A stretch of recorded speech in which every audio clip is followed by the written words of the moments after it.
Hi, I'm Robbin Miller. This is another episode of Miller Chat. This is my 24th year, and today I'm happy again. 24 years that they've been on every year. We've been getting older every year. Every year.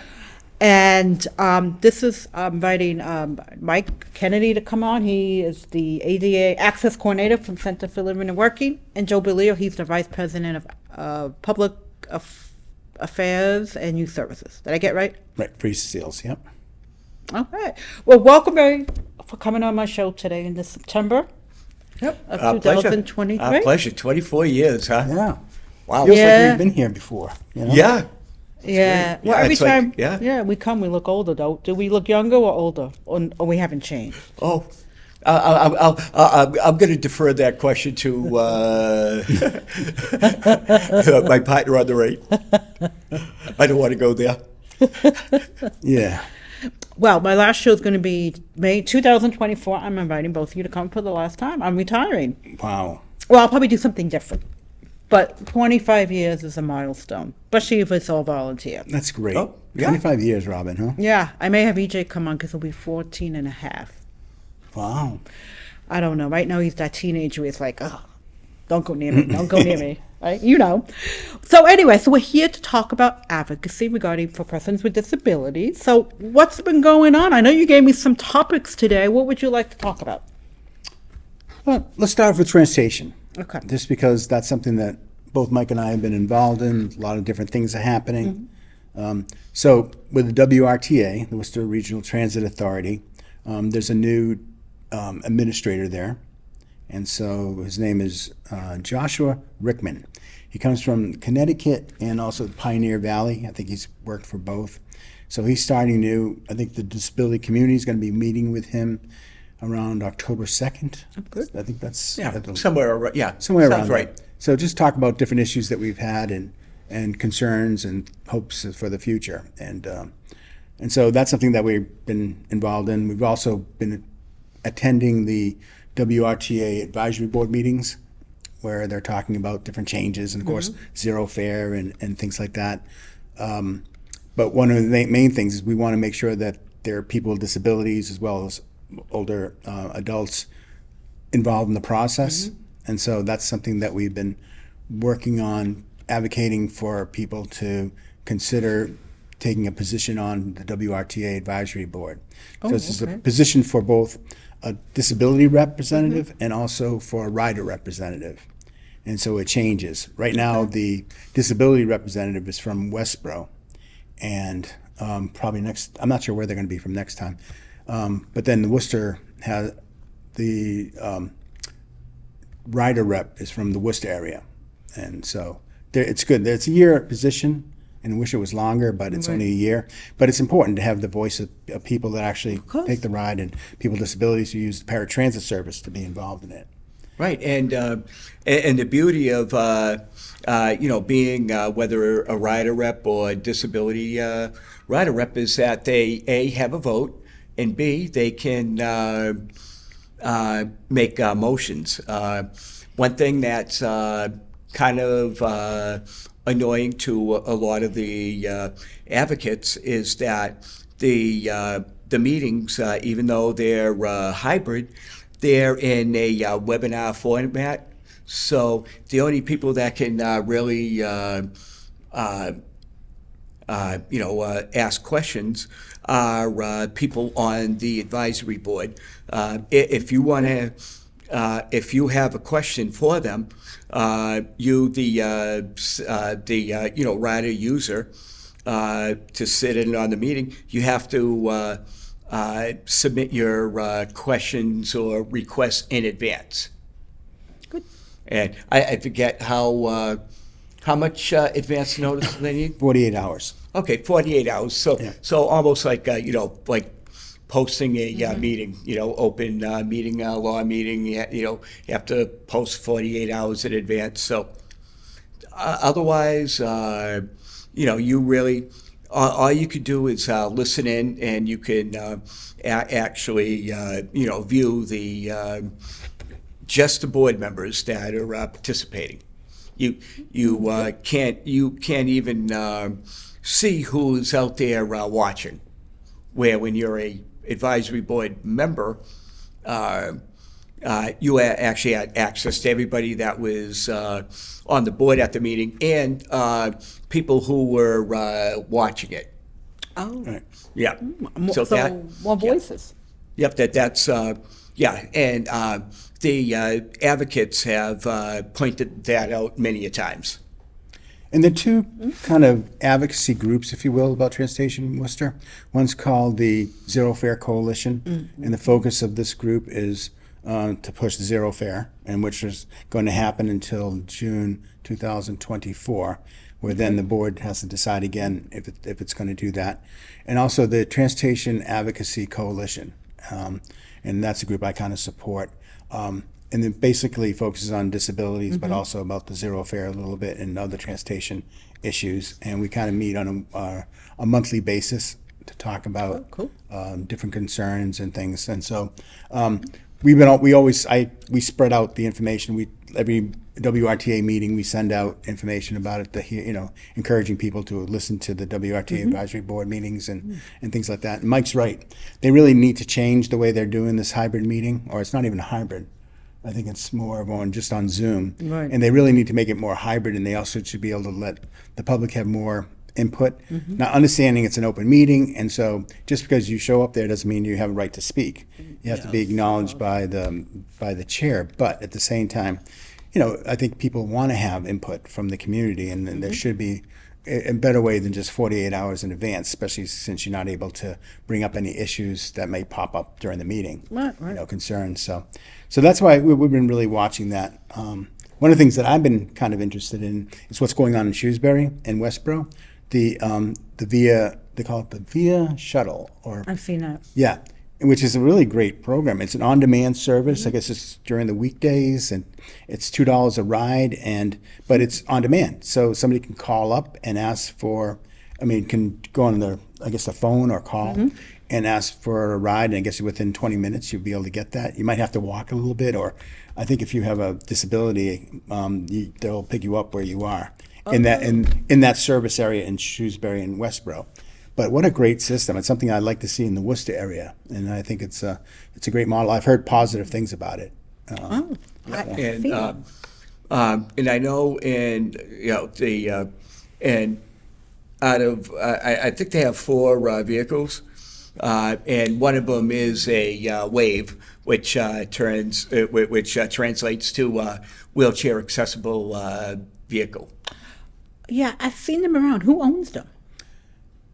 I think Via might own them. A company? Or WRTA, I don't know. One of those two. WRTA contracts with Via. Oh, so okay. I know I think Via rents those shuttles, but WRTA might change and have their vehicles using it. I'm not sure. Oh, I didn't know that. Yeah, Via does a lot of transportation. They do a lot of software. They're really known for that. But they also can do different levels. They can do like just basic software. They can do the whole management software, and then they can also include the riders and the buses. And they do it in different areas. So they're doing in Shrewsbury and Westboro, but they're also doing other places in Massachusetts. Well, the zero fare has definitely helped college students get on for free to go to school.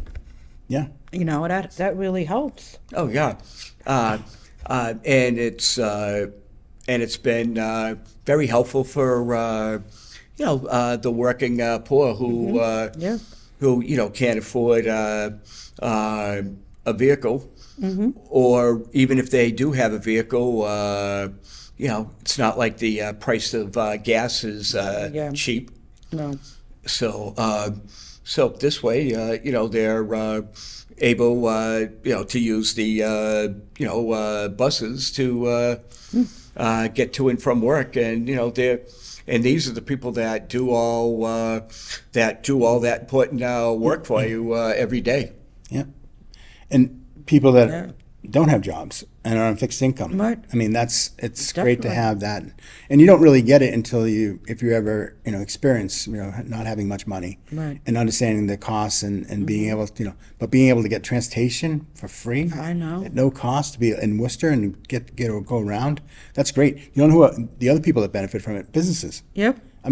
think about that. You live in Worcester, you're a business, and you need your workers going to you. Yeah, You definitely. can't use transportation as an excuse because you can get there. And get so on a bus. I know that the Chamber of Commerce of Worcester was very supportive of zero fare. Oh. Because of that, yeah. course. So it's good. It's good for the community, good for businesses, good for people.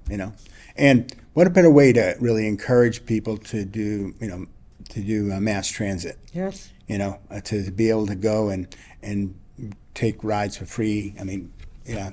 Again, is it 70% of people that work in Worcester drive? Yeah. It's some huge amount. No, it's good. And that needs to change. And Saving so I the think, environment. yeah. So I think this is a great way to encourage people to think about mass transit, not less driving. Yeah, and you know what? The other thing is convenience. I know I'm talking from a transit perspective. I'm fortunate to, even though I don't live in Worcester, in Millbury, where I live, I'm right on the bus route, on a bus route. Yeah. So,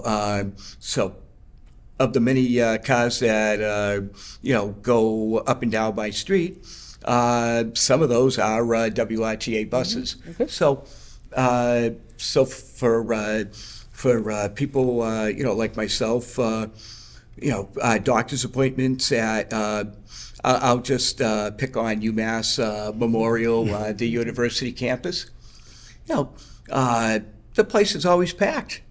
There's cars everywhere, and rather than going through the hassle of trying to park and all that, you can just take the paratransit, drop me off at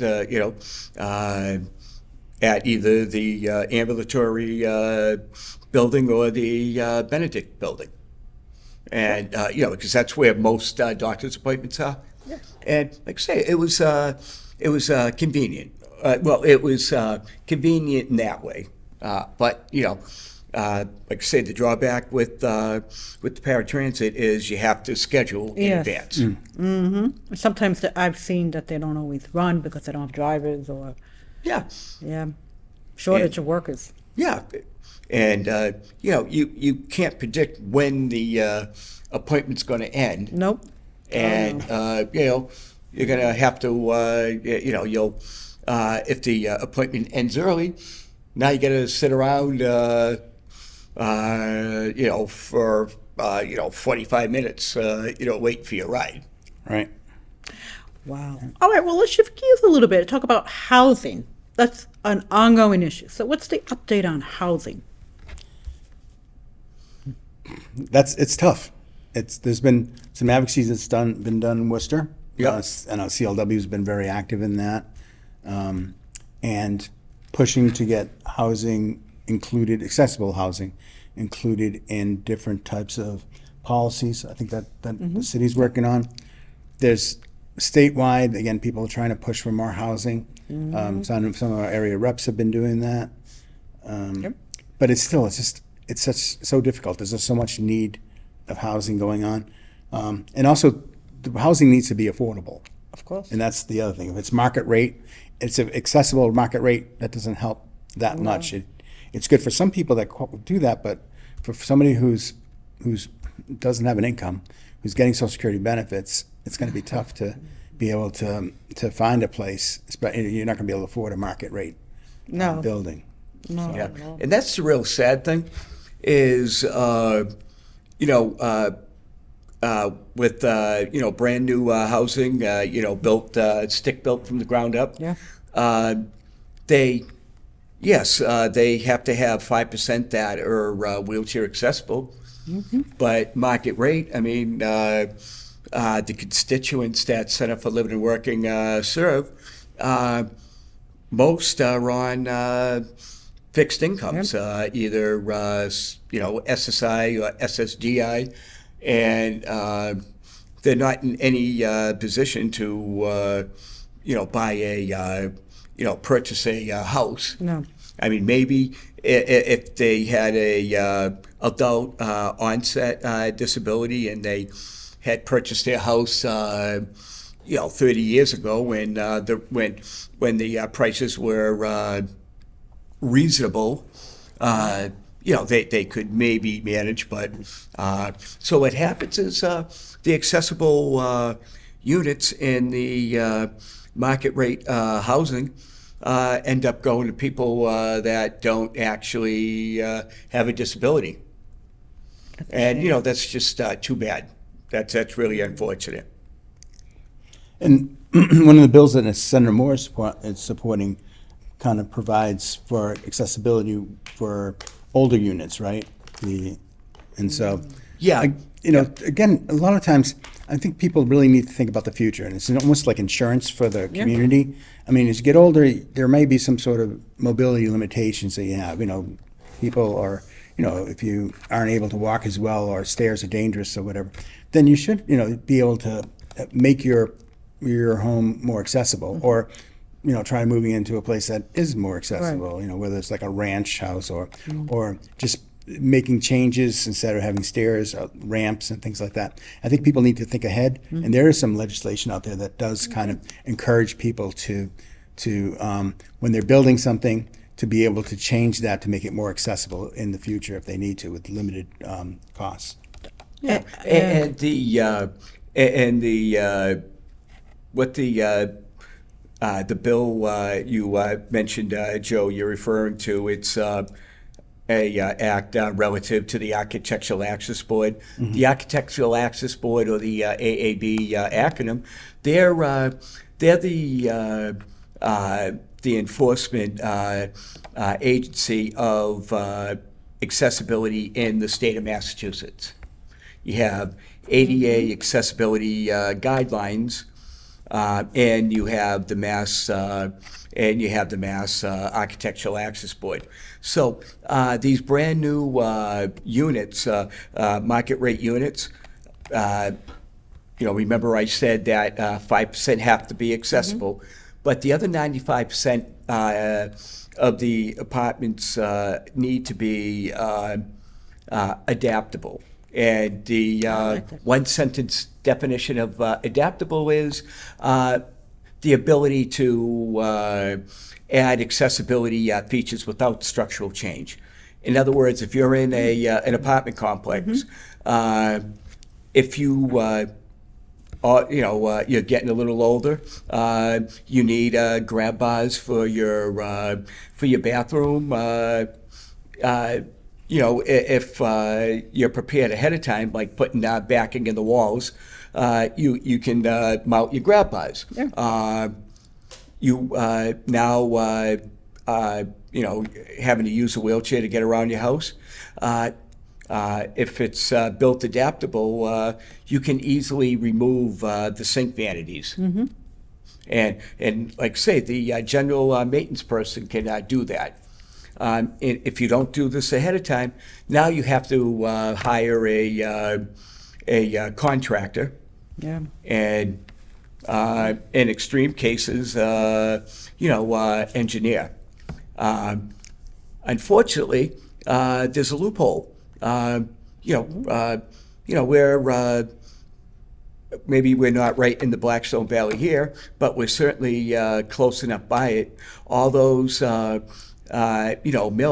that were making textiles back in the day of the Industrial Revolution, they're all being converted into either mixed use right. or housing, and there's really no way to sugarcoat it. It's just short-sighted. And again, I would say something else, but we are being taped. So any buildings that were constructed prior to 1991 and are being redone to be reused, the 95% adaptability is exempt. Ooh. And it's like, and you need to understand that your textile mills of the 18 and early 1900s, when they go in there, they gut the whole inside of the building. Yeah. and to the point that only the the hardwood flooring and the walls and the piping is there. So you're down to the studs, we'll say, right? There's no reason why you can't do these adaptability features ahead of time. There's no reason for it except for that stupid loophole, and that's what this bill tries to address, to get rid of that. And do we have a bill number on that? I don't have it in front of me, but Is it a Senate or a House or both? Both. Yep, Senator Michael Moore of Millbury. He's the Senate sponsor. Good. And Christine Barber and Michael Moran are the House sponsors. Finally. Yep. And otherwise, the only difference between the two bills is one begins with an S, the other one begins with an H. And like Joe said, I don't have that right in front of me. Well, it's good that they're trying. I mean, we've been 24 years. That comes up every year, housing. And also we have migrants now, and that just makes it more complicated because we have a right to shelter. So people are saying, well, I'm homeless, or say I'm a person in a nursing home. I can't get out because I can't find accessible housing. So here we are, right to shelter. I'm not going to argue about that, but the point is that we need to think out of the box. Oh, yeah. We need to think out of the bigger box. Oh yeah, even even before the immigrants. I mean, there was that this housing crunch has been going on for years now. Yep. I'll just say it right here. This is one nice thing about being old. My wife and I were able to purchase our house at maybe a quarter of the cost of what people are, paying for, their houses today. Even you and Linda, Joe, right? I mean, you bought way before this. Most recent spike. And I just read even in today's Telegram Gazette, even though the number, the percentage of housing sales is still down, the prices have gone up another 10%. It's like, Yeah. I don't get it. I don't get it. I mean, I'm not an economics whiz, but it just seems to defy the logic of economics. yep. If your sales are down, you got to you try to find ways to Yeah, I think there needs to be more incentives in the state. I mean, especially for again, we have a growing population, That's right. aging population. We should Yeah. be creating incentives to build more accessible homes, more basic homes maybe too, to make it more affordable and stuff. And then maybe having ownership programs and stuff, Yeah. put in there so, people can, work to buy their own homes that are reasonably priced, and at the same time, it's not costing that much for taxpayers, right? So, I think there's probably different types of programs across the state, across the country that people can look at, and I think we need to, it's not going to go away that quick. So, right. No. So we have less than 3 minutes. What kind of buzzwords do you want to throw around for 3 minutes?